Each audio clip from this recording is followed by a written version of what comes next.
কিন্তু আমরা বারবারের মতো দেখছি আবারও বাংলাদেশের রাজনীতিতে পুরনো দিনের সেই ভূত সওয়ার হওয়ার পায়তারা চালাচ্ছে।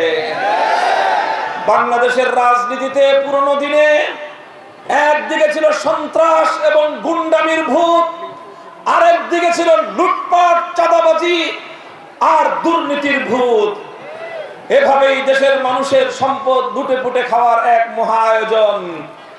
আমার বাংলাদেশের সাধারণ মানুষ, তারা মেহনতি মানুষ, কৃষকরা মেহনত করে মাঠে সোনার ফসল ফলায়, শ্রমিকরা ভাই বোনেরা তারা উৎপাদন করে, দিন মজদুরেরা অক্লান্ত পরিশ্রম করে সম্পদ উপার্জন করে, ক্ষুদ্র মাঝারি বড় বড় শিল্পোদ্যোক্তারা তারা দেশের মানুষের কর্মসংস্থান তৈরি করে, সম্পদ উপার্জিত হয়।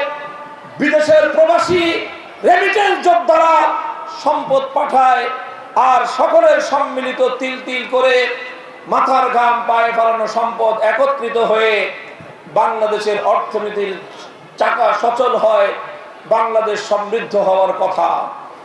কিন্তু দুর্ভাগ্যজনক, বাংলাদেশের অর্থনৈতিক অবস্থার কার্যকর গুণগত কোনো পরিবর্তন নাই। কারণ 5 ভাই বোন মিলে সারা দিনে আমরা যা কামাই, হঠাৎ রাতের অন্ধকারে 5 মিনিটে এক ভাই ছো মেরে নিয়ে সব চুরি করে খেয়ে সাবার করে দেয়। 5 ভাই বোন যতই কামাই করেন, একজন যখন সব চুরি করে নেয়, সেই সংসারে কোনোদিন সচ্ছলতা আসতে পারে না।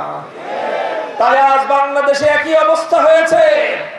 54 বছরের বাংলাদেশের রাজনীতির বন্দোবস্ত হলো কৃষক, শ্রমিক, মজদুর, মেহনতি মানুষ, ব্যবসায়ী, উদ্যোক্তা, প্রবাসী সকলে মিলে দেশের অর্থনীতিকে সমৃদ্ধ করার চেষ্টা করি। আর দুর্নীতিবাজ রাজনীতিবিদরা ক্ষমতায় গিয়ে তারা বছরে বছরে কোটি কোটি টাকা, লক্ষ কোটি টাকা বিদেশে পাচার করে।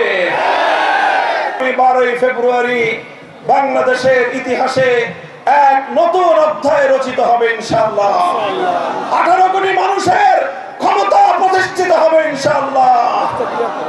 দুর্নীতি, লুটপাট, গুন্ডামি এবং সন্ত্রাস বাংলাদেশের রাজনীতি থেকে চিরতরে বিদায় নেবে ইনশাআল্লাহ। নাসরুম মিনাল্লাহি ওয়া ফাতহুন করিব। আল্লাহর সাহায্য ইনশাআল্লাহ সমাগত। বিজয় আমাদের ইনশাআল্লাহ অবশ্যম্ভাবী।